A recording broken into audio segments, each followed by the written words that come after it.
Alhamdulillah.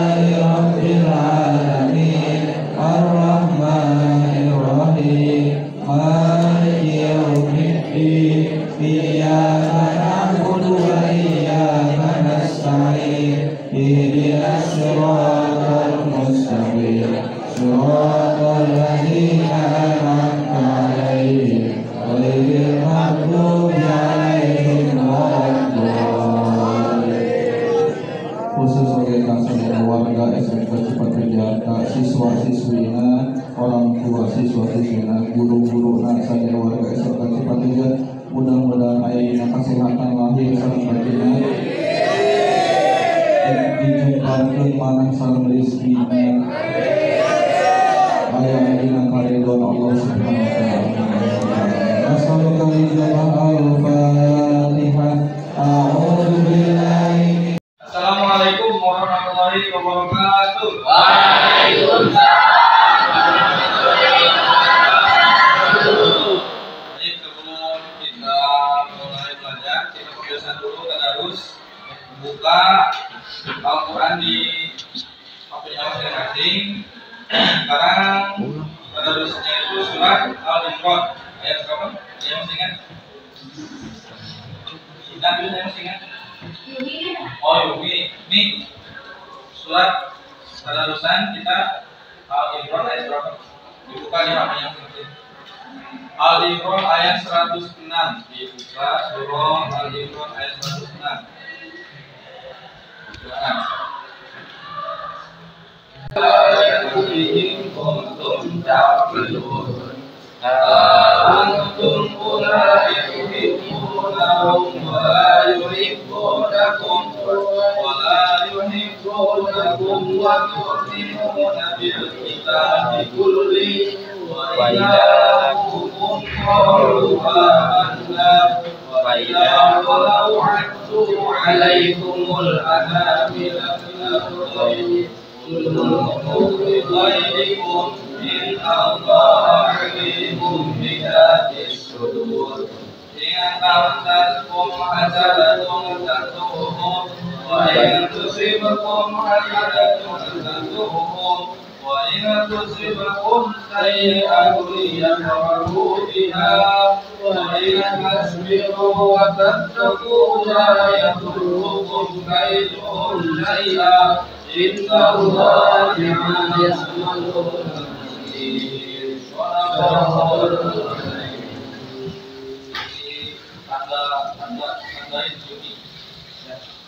Satu ayat.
وللذين كفروا بربهم عذاب جهنم وبئس المصير إذا ألقوا فيها سمعوا لها سميعا وهي تقول تكاد تميز من الغيظ كلما ألقي فيها فوج سألهم خزنتها ألم يأتكم نذير قالوا بلى قد جاءنا النذير فكذبنا وقلنا ما نزل الله من شيء إن أنتم إلا في ضلال كبير وقالوا لو كنا نسمع أو نعقل ما كنا في أصحاب السعير صدق الله العظيم. إن الله وملائكته يصلون على النبي يا أيها الذين آمنوا صلوا عليه وسلموا تسليما. اللهم صل صلاة كاملة وسلم سلاما تاما على سيدنا محمد بن الهادي تعالوا بالقدوة تعرج بالرب وتبنى بالعلم وتنال برقيق وحسن عاتم ويستسقى غمامه بوادي الأهل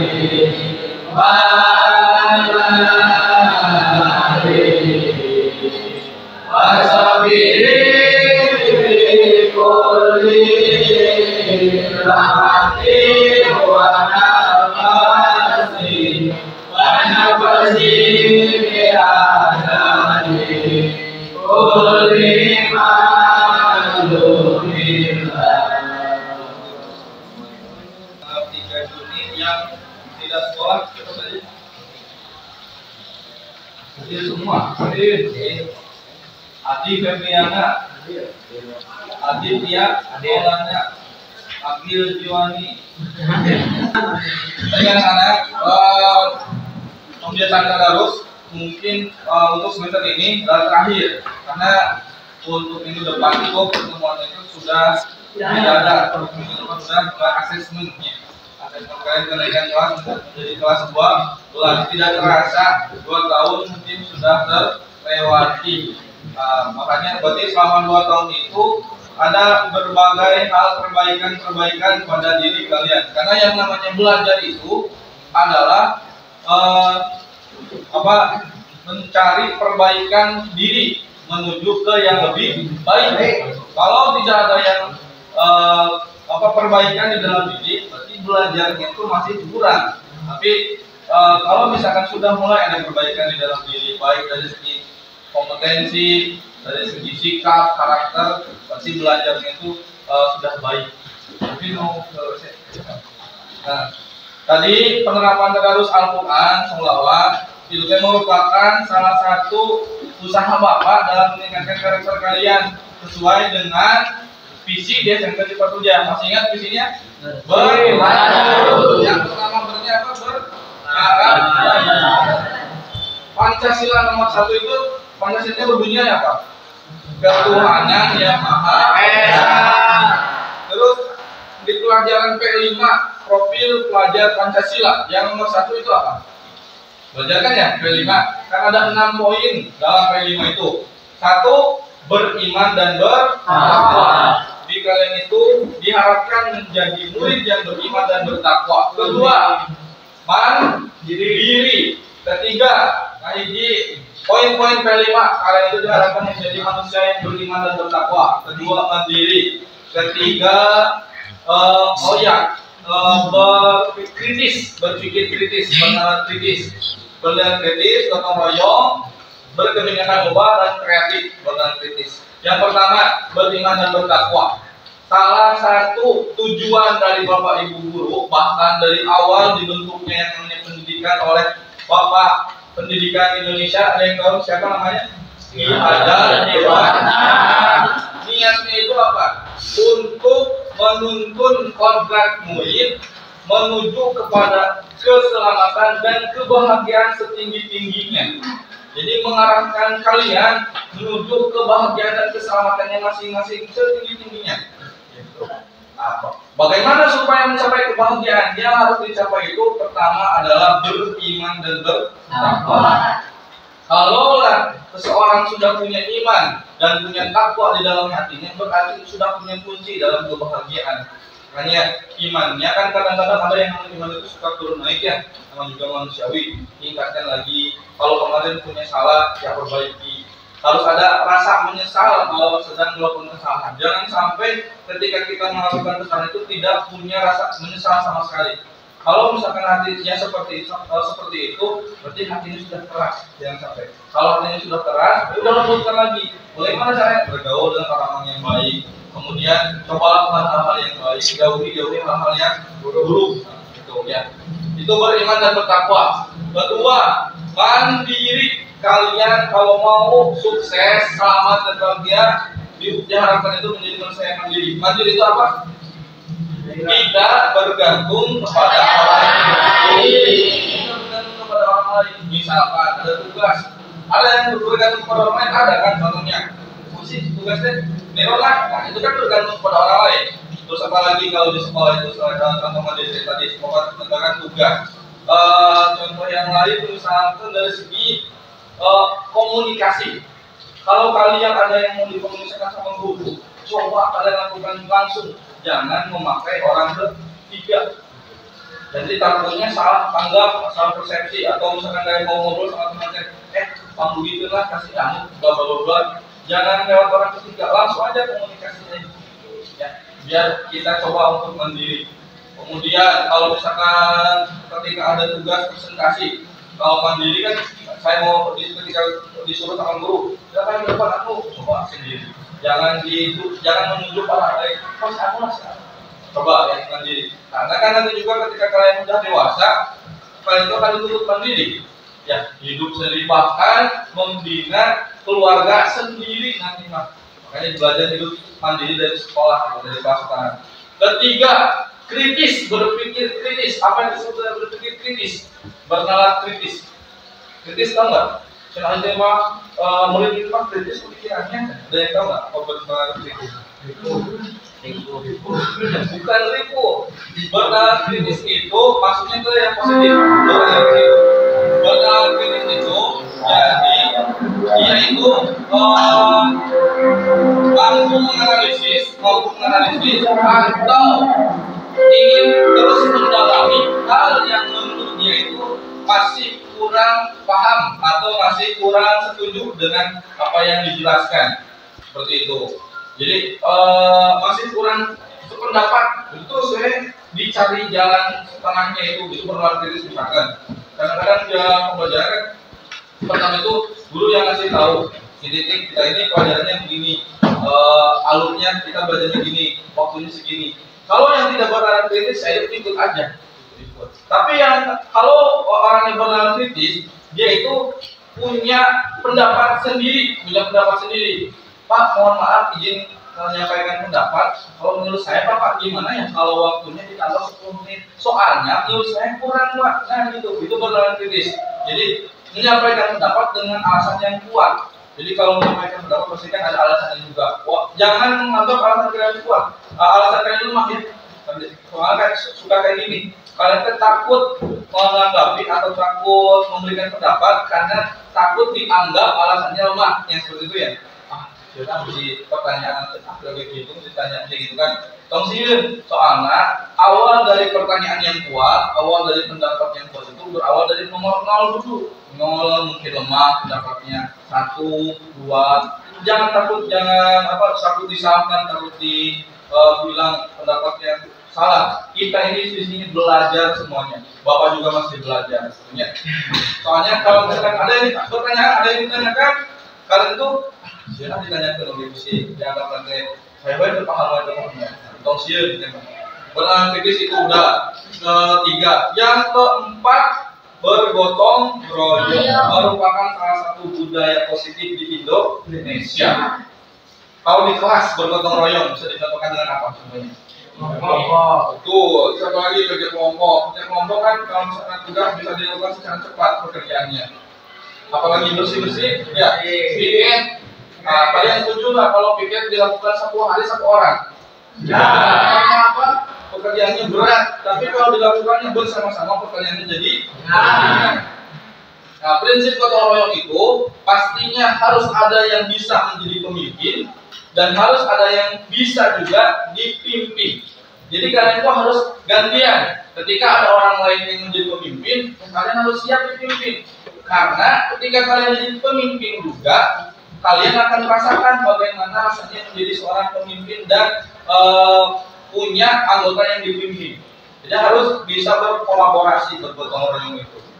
Dan yang kelima, berkebinekaan global. Berkebinekaan global itu artinya apa?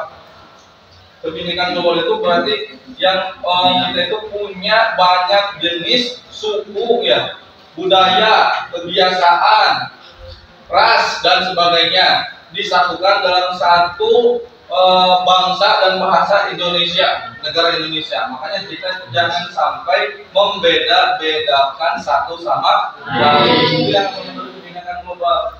Jadi jangan sampai ya, kalau pas SMK mah beraya daerah mengamina body shaming. Kan ada suka ya body shaming. Jadi mana yang monitor dasar gitu kan. Yang monitor sih kan gitu ketemu budak SD. Ini si akan membuat monitor gitu lah, itu body shaming ya atau bullying.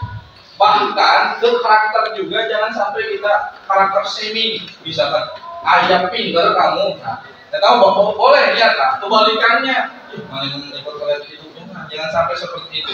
Masing-masing orang itu punya keunggulan dan kelemahannya masing-masing. Mungkin orang itu lemah di sana di dalam hal tersebut, tapi siapa tahu orang itu punya kelebihan di dalam hal yang lain. Jadi jangan sampai saling merendahkan. Ya. Kemudian yang ketiga, kreatif. Jadi orang itu harus kreatif. Sen, menurut Asep kreatif itu apa, Sen? Ya, betul. Ya, kreatif itu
Bismillahirrahmanirrahim. Assalamualaikum warahmatullahi wabarakatuh. Terima kasih kepada Bapak Ibu Guru SMK Negeri Cipatujah yang telah bergabung pada undangan saya, kegiatan diseminasi saya. Alhamdulillah, segala puji milik Allah Subhanahu wa Ta'ala. Salawat beserta salam semoga tetap tercurah limpahkan kepada baginda Nabi Muhammad SAW. Baik Bapak Ibu semua, pada kesempatan kali ini saya izin sharing Bapak Ibu tentang materi budaya positif di tugas CGP angkatan 10 kali ini. Baik, langsung izin share ya Bapak Ibu.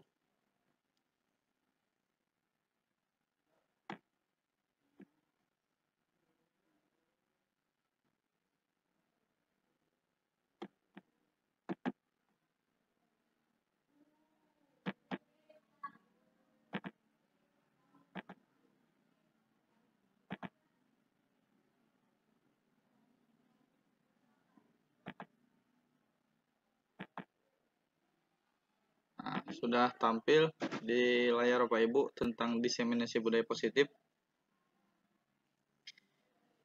Baik, pada kesempatan kali ini kita akan bagi menjadi 3 sesi ya Bapak Ibu semua. Pertama, izinkan saya memfasilitasi materi tentang diseminasi budaya positif. Kemudian sesi kedua kita adakan tanya jawab jika ada tanggapan atau ada pertanyaan dari Bapak Ibu semua. Dan sesi terakhir kita refleksi secara bersama-sama. Baik, kita langsung masuk ke materi tentang diseminasi budaya positif. Nah, pada kesempatan ini di budaya positif saya akan sharing terkait 6 budaya positif ya Bapak Ibu. Pertama, disiplin positif dan nilai kebajikan universal, teori motivasi hukuman dan penghargaan restitusi, kemudian keyakinan kelas, kebutuhan dasar manusia dan dunia berkualitas, 5 posisi kontrol dan segitiga restitusi. Di materi yang pertama tentang disiplin positif, Bapak Ibu juga pasti sudah mengetahuinya bersama-sama, di mana Bapak Pendidikan kita, Ki Hajar Dewantara, menyatakan bahwa di mana ada kemerdekaan, disitulah harus ada disiplin yang kuat. Sungguh pun disiplin itu bersifat self-disiplin, yaitu kita sendiri yang mewajibkan kita dengan sekeras-kerasnya. Tetapi itu sama saja, sebab jikalau kita tidak cakap melakukan self-disiplin, wajiblah penguasa lain yang mendisiplinkan diri kita. Dan peraturan demikian itulah harus ada di dalam suasana yang merdeka. Nah, nilai-nilai kebajikan adalah sifat-sifat positif manusia yang merupakan tujuan mulia yang ingin dicapai setiap individu. Nilai-nilai kebajikan universal juga dapat diimplementasikan menjadi 6 butir pada profil pelajar Pancasila atau sering kita gunakan pada materi pelajaran P5, yaitu beriman dan bertakwa, mandiri, berpikir kritis, kreatif, berkebinekaan global, dan gotong royong, serta kreatif. Nah, itu tentang kebajikan, nilai-nilai kebajikan. Nah, ini salah satu konsep disiplin identitas gagal, Bapak Ibu. Salah satunya biasanya kalau misalkan kita mendisiplinkan murid itu ada yang namanya hukuman, ada juga yang namanya penghargaan. Di mana hukuman itu biasanya bersifat menyakitkan, kemudian tidak nyaman, murid takut, memaksa, murid menyembunyikan kesalahan atau menjadi rendah diri. Dan penghargaan kadang-kadang itu berupa tidak efektif gitu. Kemudian merusak hubungan, adanya sifat iri antara satu sama lain. Kemudian mematikan kreativitas, menghukum dengan sistem ranking, dan merampas hak menghargai dirinya. Nah, ini konsekuensinya biasanya penguatannya jangka pendek, perlu monitoring berkelanjutan, stimulus respon, murid menghormati peraturan, kehilangan waktu untuk merenungi kesalahan. Nah, untuk identitas suksesnya, di sini adanya restitusi. Jadi konsep disiplin menggunakan restitusi. Apa itu restitusi? Nah, di mana restitusi itu adalah murid bertanggung jawab untuk perilakunya. Kemudian fokus pada pemecahan masalah jangka panjang, murid menghormati dirinya dan orang lain, kemudian murid bersemangat memperbaiki kesalahan. Nah, itu tentang restitusi. Ini restitusi itu proses menciptakan kondisi bagi murid untuk memperbaiki kesalahan mereka sehingga mereka bisa kembali pada kelompok mereka dengan karakter yang lebih kuat. Itu merupakan pendapat dari Jan Gosen ya Bapak Ibu, seorang psikologis dari Amerika. Nah, ciri-ciri restitusi yang pertama, bukan menebus kesalahan tapi belajar dari kesalahan. Kemudian memperbaiki hubungan, ada tawaran atau bukan paksaan, menuntun untuk melihat ke dalam diri, mencari kebutuhan dasar yang mendasari tindakan, fokus pada karakter bukan tindakan, dan menguatkan dan fokus pada solusi. Nah, itu tentang restitusi. Apa perbedaan antara hukuman, konsekuensi, dan restitusi? Nah, di sini ada perbedaannya. Pertama, kalau hukuman itu guru menghukum siswa tersebut menghormat bendera selama 10 menit. Nah, ini salah satu contoh hukuman. Kalau konsekuensi, salah satu contohnya guru memberikan konsekuensi untuk mengerjakan PR-nya saat istirahat atau dikerjakan sebanyak 3 kali lipat. Nah, kalau restitusi, contohnya guru menanyakan keyakinan kelas atau keyakinan dirinya dan membantu siswa menyelesaikan masalahnya. Nah, itu salah satu contoh perbedaan antara hukuman, konsekuensi, restitusi. Nah, selanjutnya pada budaya positif ada yang namanya teori motivasi. Nah, di mana Diane Gosen dalam bukunya tentang Restructuring School Discipline menyatakan ada 3 motivasi perilaku manusia. Yang pertama, motivasi untuk menghindari ketidaknyamanan atau hukuman. Yang kedua, motivasi untuk mendapatkan imbalan atau penghargaan. Yang ketiga, untuk menjadi orang yang mereka inginkan dan menghargai diri sendiri. Nah, ini biasanya 3 motivasi ini pasti ada di dalam diri manusia. Nah, misalkan ketika kita ingin mendapatkan sesuatu itu, apakah kita ingin menghindari atau kita melakukan sesuatu menghindari ketidaknyamanan atau hukuman, atau ketika kita ingin mendapatkan imbalan, pujian, ataupun yang lainnya, atau kita ingin menjadi orang yang kita inginkan, gitu, atau menghargai diri kita sendiri. Nah, itu 3 motivasi. Dan selanjutnya tentang keyakinan kelas. Nah, di mana keyakinan kelas ini sangat penting Bapak Ibu. Keyakinan kelas merupakan seperangkat nilai atau aturan yang disepakati bersama antara guru dan siswa untuk menciptakan lingkungan belajar yang positif. Nah, ini mencakup tentang harapan, perilaku, etika, dan tanggung jawab baik dari guru, kelas, semua yang terlibat. Nah, baik dalam proses belajar mengajar maupun interaksi sosial sehari-hari. Nah, tujuan dari keyakinan kelas ini untuk membangun budaya kelas yang menghargai, menghormati, mendukung pembelajaran serta perkembangan pribadi setiap individu, atau kembali lagi kepada keyakinan diri sendiri serta nilai-nilai kebajikan. Gitu. Nah, bagaimana pembentukan keyakinan kelas? Pertama, silahkan Bapak Ibu bisa mengajukan pertanyaan atau tanggapan-tanggapan dari siswa, usulan tentang keyakinan kelas yang ingin dibuat. Itu pertama itu bisa lebih abstrak dari peraturan, sedikit saja agar mudah diingat, jangan terlalu banyak. Kemudian berupa pernyataan universal sesuai dengan kondisi kelas atau sekolah agar mudah diterapkan. Dan dibuat dalam bentuk kalimat positif. Semua warga kelas atau sekolah dilibatkan saat membuatnya. Itu.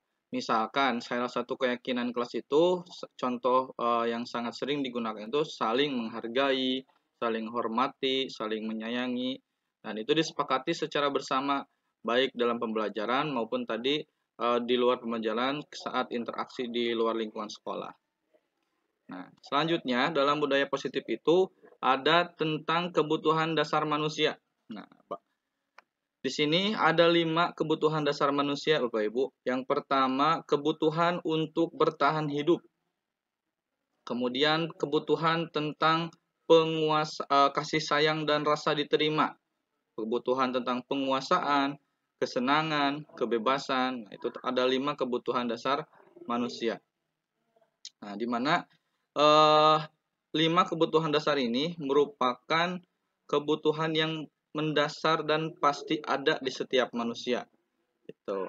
Nah, selanjutnya pada budaya positif ada yang namanya 5 posisi kontrol. Ada yang namanya penghukum, pemantau, pemberi rasa bersalah, teman, dan manajer. Nah, di mana kita sebagai guru harus menjadi posisi kontrol manajer agar kita bisa berpusat pada murid dalam pembelajaran. Nah, ini contoh dalam penerapan 5 posisi kontrol. Nah, penghukum biasanya mengatakan patuhi aturan sekolah, lalu berdiri di depan barisan. Itu penghukum. Kalau pembuat rasa bersalah, berapa kali Bu Guru harus memberitahu kamu, Bu Guru kecewa sama kamu. Kalau teman, ayolah yang tertib. Buat Bu Guru bangga, kali ini tidak apa-apa, kamu salah. Nah, itu. Kalau pemantau, kamu sudah tahu melanggar, apa peraturan dan konsekuensinya. Dan manajer, apakah kamu tahu kesalahanmu? Kira-kira bagaimana kamu akan memperbaiki kesalahan ini? Nah, ini lebih ke bagaimana memperbaiki keadaan dan timbul dari diri sendiri untuk memperbaikinya. Nah, penerapan itu semua bisa dilakukan dengan menggunakan segitiga restitusi. Nah, di mana langkah-langkahnya itu ada yang pertama menstabilkan identitas, kedua validasi tindakan, dan ketiga menanyakan keyakinan. Jadi kalau misalkan ketika kita menemukan sebuah masalah ataupun sebuah keadaan yang memerlukan solusi, kita bisa menggunakan segitiga restitusi ini untuk budaya positif. Pertama, stabilkan identitas. Kita semua akan melakukan hal yang terbaik yang bisa kita lakukan. Jadi, kita stabilkan dulu identitasnya. Kita kuatkan dulu alasan mengapa seseorang melakukan kegiatan tersebut. Validasi tindakan yang salah, semua perilaku memiliki alasan. Kita tanya dulu apa alasan dilakukan sebuah kegiatan tersebut atau apa alasan dilakukan hal-hal yang tidak diinginkan. Kemudian menanyakan keyakinan. Kita semua memiliki motivasi internal dan kita semua pasti sudah mengetahui tentang nilai-nilai kebajikan. Apakah kegiatan yang dilakukan itu sesuai atau tidak? Itu masuk ke menanyakan keyakinan. Nah, dalam penerapan program disiplin positif, hendaknya guru memiliki standar kepribadian profesional dan sosial yang baik, di mana guru mampu berefleksi pada posisi kontrolnya. Saat ini, bagaimana perjalanan dirinya sebagai seorang among, manajer yang menuntun murid menjadi insan yang mandiri, merdeka, dan bertanggung jawab. Itu tentang standar nasional pendidikan.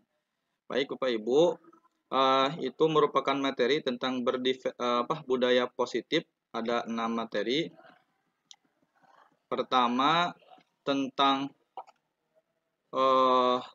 nilai-nilai kebajikan, di mana nilai-nilai kebajikan ini harus selalu kita ingatkan dan kita jadikan sebagai keyakinan kelas ya pada kelas yang kita ampu. Kemudian kita harus mengetahui bahwa dalam motivasi seseorang itu ada 3 motivasi, di mana motivasi yang paling baik itu adalah motivasi untuk menghargai dirinya sendiri atau karena keinginan diri sendiri, bukan karena takut dihukum atau karena ingin adanya penghargaan.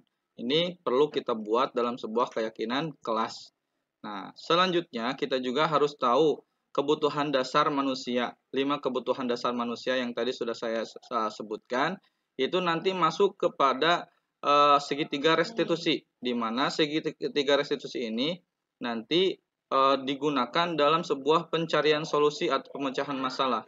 Nah, anak-anak ketika melakukan sesuatu, mereka melakukannya atas dasar apa? Apakah atas dasar kebutuhannya ingin dihargai, atau ingin kesenangan, gitu kan? Atau ingin kekuasaan? Pasti mereka juga punya kebutuhan dasar masing-masing. Kemudian kita stabilkan dan kita yang terakhir itu pada segitiga restitusi itu validasi masalahnya. Seperti itu. Baik Bapak Ibu, untuk sesi sharing sesi pertama saya rasa sudah cukup. Kita masuk sesi kedua. Jika ada Bapak Ibu yang ingin bertanya, silakan, atau ingin memberi tanggapan, boleh 1 atau 2 orang dari Bapak Ibu semua. Dari Pak Yoga mungkin ada tanggapan atau pertanyaan. Sebelumnya saya mohon maaf jika penjelasan yang saya lakukan, yang saya tadi praktikan atau yang saya sharekan terlalu cepat atau masih banyak kekurangannya Bapak Ibu semua. Nah, ini Bapak Ibu silakan boleh memberikan tanggapan baik tentang materi atau tentang tadi saya cara menyampaikan materinya. Silakan Bapak Ibu.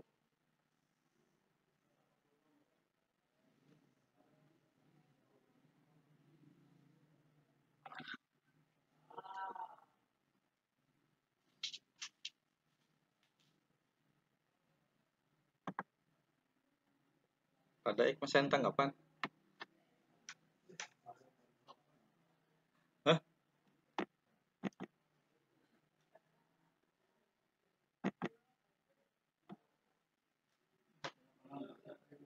Oh, iya nah kurang dinonaktifkeun.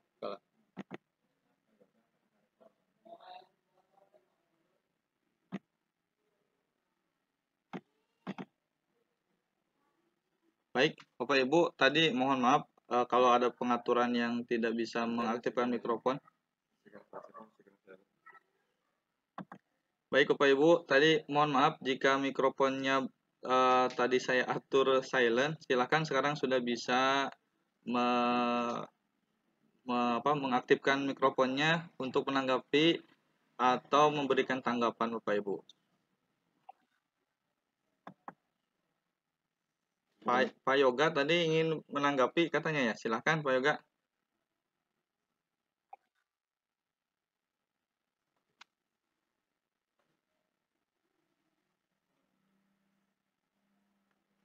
Saya mau menanggapi Pak Ustaz. Oh, silahkan Pak Jajang. Assalamualaikum warahmatullahi wabarakatuh. Waalaikumsalam warahmatullahi wabarakatuh.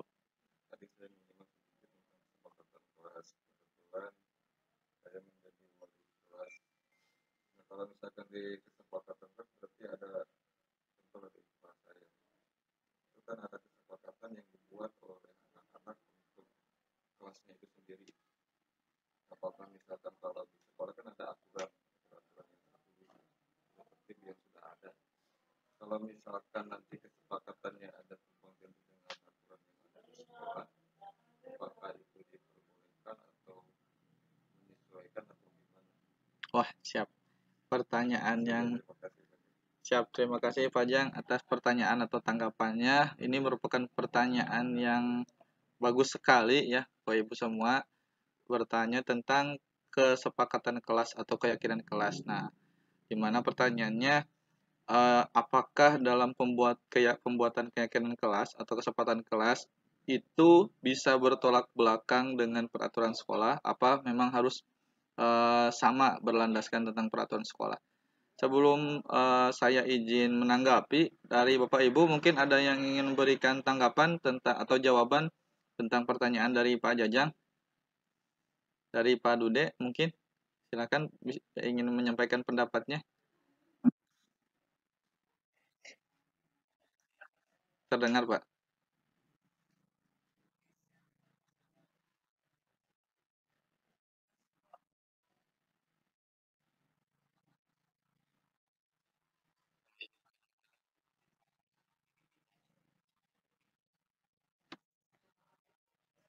Keyakinan kelas.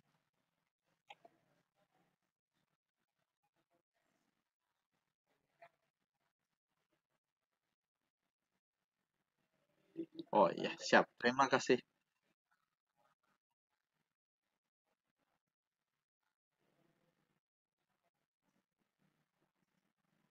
Siap, siap, siap. Baik. Terima kasih banyak Pak Dude atas tanggapannya. Tanggapan yang sangat bagus juga dari Pak Dede Dudung. Dari yang lainnya ada tanggapan lagi?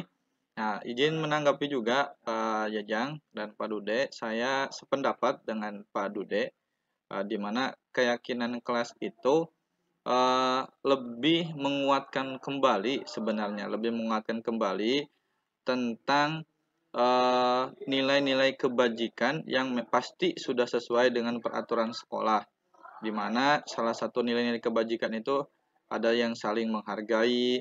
Contoh saling menghargai itu sopan santun, menghormati guru, kemudian masuk sesuai jamnya, jangan ada yang namanya bolos atau alpa dan yang lainnya. Kemudian ada yang saling menyayangi, itu bisa dicontohkan dengan membantu teman yang mungkin belum uh, mencapai ketuntasan pada mata pelajaran tertentu.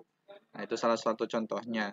Nah, di mana keyakinan kelas ini kita lebih kuatkan kembali atau ingatkan kembali kepada para siswa bahwa nilai-nilai kebajikan itu pastilah ada di dalam semua diri siswa dan kita harus kuatkan kembali nilai-nilai kebajikan itu dan kita harus sepakati bersama. Kita sepakati bersama, kemudian kita jalankan bersama, evaluasi secara bersama-sama juga.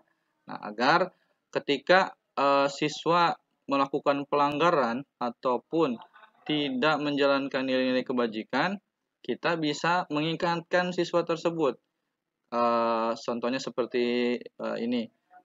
Apakah perbuatan yang kamu lakukan itu sesuai dengan nilai-nilai kebajikan yang kita sepakati? Nah, kalau misalkan tidak sesuai, maka siswa tersebut akan ingat dan diharapkan terdapat motivasi dari dirinya sendiri. Oh iya, saya teringat bahwa saya juga punya kesepakatan kelas seperti itu. Siap. Apakah cukup, Pak Jajang? Ya, cukup. Terima kasih banyak Pak. Siap. Terima kasih banyak Pak Jajang atas tanggapannya. Pak Duda juga sama. Di sini Pak Yoga tadi ada yang mau menanggapi atau bertanya, Pak Yoga? Silakan.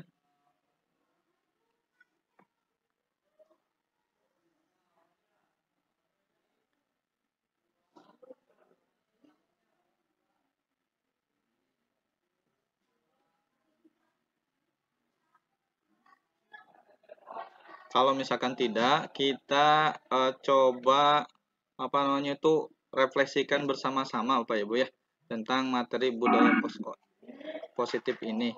Oh ini Pak Yoga ingin memberikan pertanyaan katanya di chat.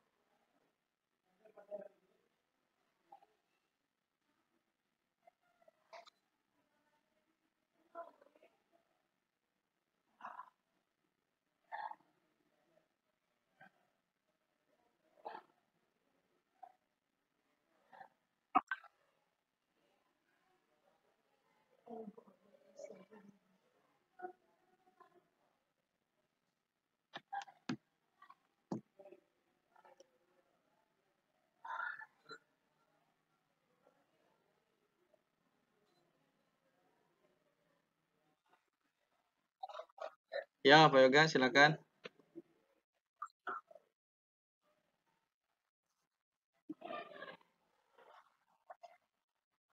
Silakan Pak.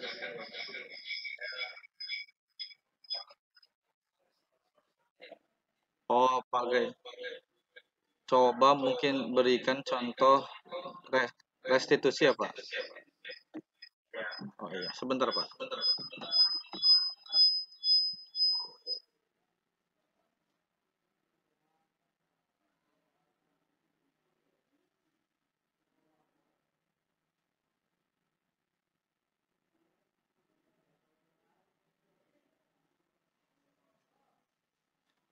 Maaf Pak Yoga, tadi ada kendala teknis sebentar.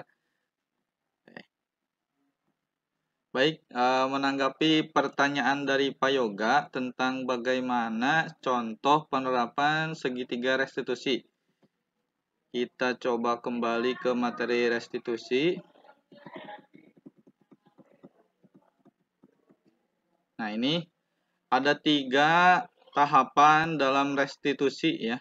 Bapak Ibu semua, saya izin memberikan contoh. Kalau misalkan ada kekurangan, Bapak Ibu boleh menanggapi. Pertama, kedua dan ketiga, saya coba kasih contoh, bukan kasih contoh, kita coba memberikan sebuah simulasi tentang mengatasi permasalahan anak yang alfa mungkin atau tidak masuk sekolah tanpa keterangan. Nah, ketika anak masuk sekolah tanpa keterangan itu merupakan sebuah masalah yang harus kita cari solusi bersama-sama agar tidak terjadi lagi kejadian tersebut. Nah, dalam menstabilkan identitas, nah contohnya kita bisa bertanya kepada murid, kepada anak tentang apa alasan kamu bisa tidak masuk sekolah tanpa keterangan ataupun apa yang menyebabkan kamu kemarin alpa. Jadi jangan langsung kamu kemarin alpa langsung dihukum, tapi kita tanya dulu kepada anaknya apa alasannya. Nanti mungkin anak akan memberikan jawaban. Entah jawabannya itu muncul dari kebutuhan dasar manusia yang mana, misalkan kebutuhan dasar manusia tentang rasa ingin disayangi. Berarti contohnya karena Pak saya di sekolah merasa tidak punya teman. Nah, berarti kan dia tidak terpenuhi kebutuhan rasa disayanginya atau ada kebutuhan tentang senang-senang gitu. Saya malas Pak. Nah, berarti kan tidak adanya dia tidak mendapatkan kebutuhan kesenangan atau kebebasan. Nah, sedangkan 5 dasar kebutuhan manusia itu merupakan dasar kebutuhan yang pasti ada dalam manusia.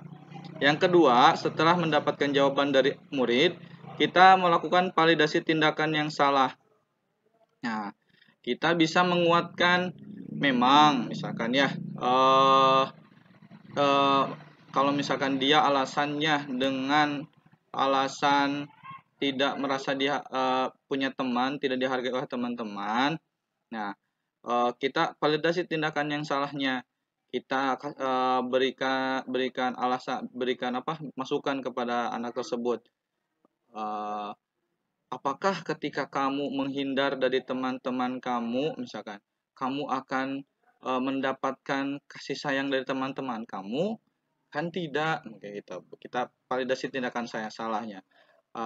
Kemudian kalau misalkan teman-teman kamu terus menjauhi dan kamu juga sama menjauhi, apakah itu tindakan yang salah? Kita validasi tindakannya agar anak juga mempunyai kesadaran, oh iya, bahwa itu pun merupakan kesalahan, merupakan salah satu kesalahan. Dan yang ketiga, menanyakan keyakinan. Nah, makanya kita perlu adanya keyakinan kelas ataupun kesepakatan kelas ya. Kita kembalikan lagi pada keyakinan. Nah, apakah perbuatan yang kamu lakukan sesuai dengan keyakinan kelas yang sudah kita sepakati, yaitu saling menghargai, saling menyayangi, kemudian saling menghormati. Nah, anak akan kembali lagi ke poin keyakinan kelas. Oh iya ya, itu merupakan perbuatan yang tidak masuk dalam keyakinan kelas, ataupun saya tidak saling menyayangi antar sesama gitu, sehingga timbul kesadaran dan timbul sebuah pembelajaran untuk memperbaiki lebih baik ke depannya. Seperti itu mungkin Pak Yoga. Apakah dapat dimengerti atau ada tanggapan dari Pak Yoga atau dari yang lain?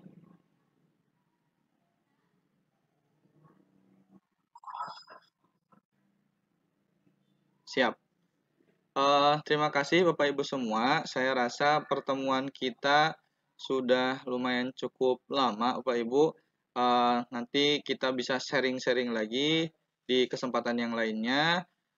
Karena saya rasa materi yang saya sampaikan atau saya sharingkan dan jawaban-jawaban ataupun pendapat yang saya sampaikan itu belum sesempurna yang sesuai ataupun belum sesempurna mungkin.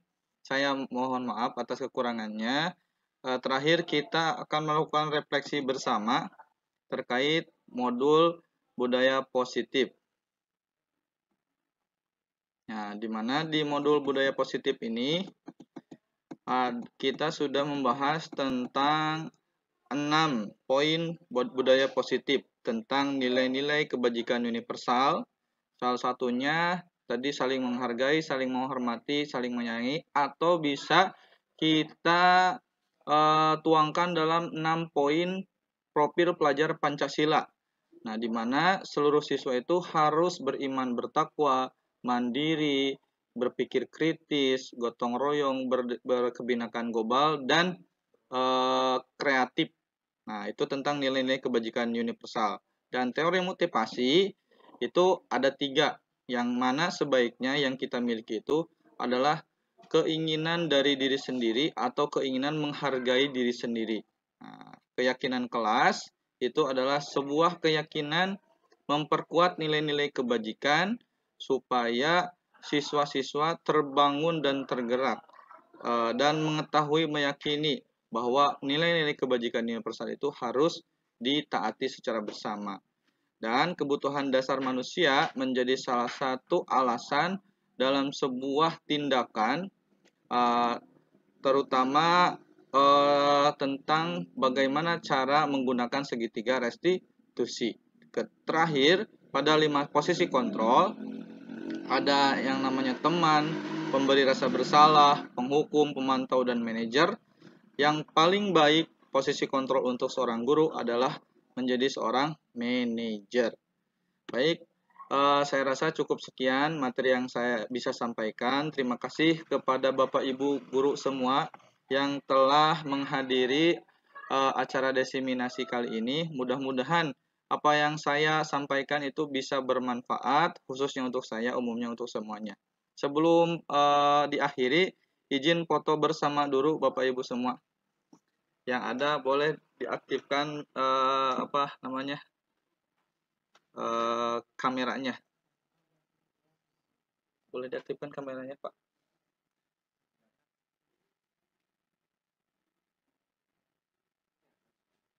Siap. Baik.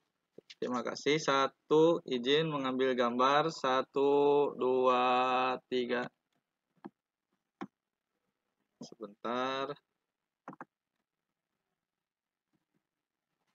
Siap. Sudah.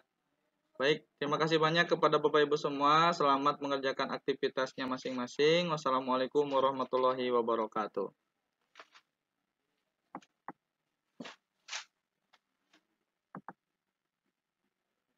Alhamdulillahirabbil alamin.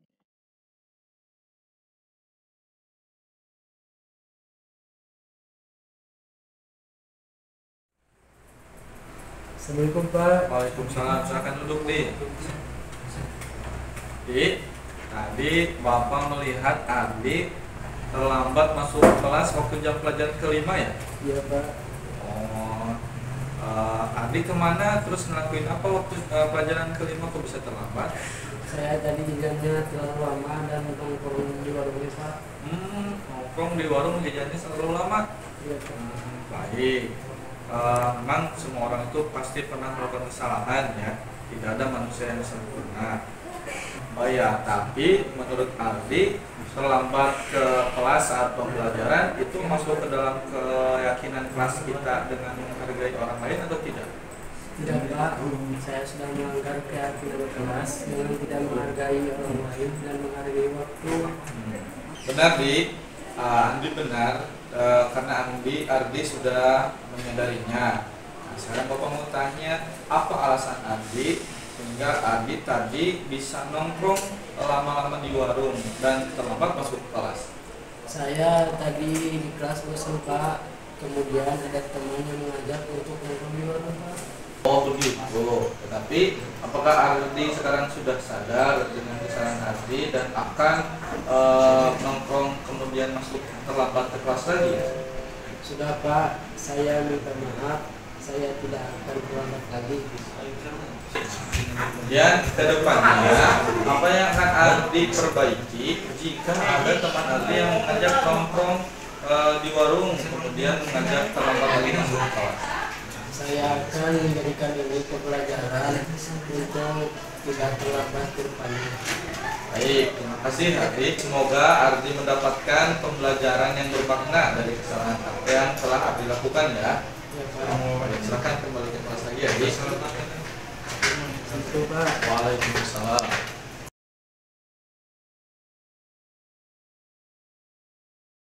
Assalamualaikum warahmatullahi wabarakatuh.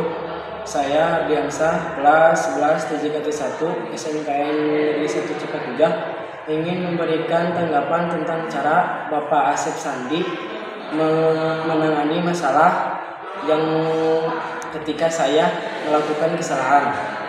Cara yang Pak Asep gunakan bisa menenangkan hati dan mengembalikan keyakinan kelas tentang nilai kebajikan dan membuat saya dapat belajar dari kesalahan. Mungkin segitu tanggapan dari saya. Sekian dan terima kasih. Wassalamualaikum warahmatullahi wabarakatuh.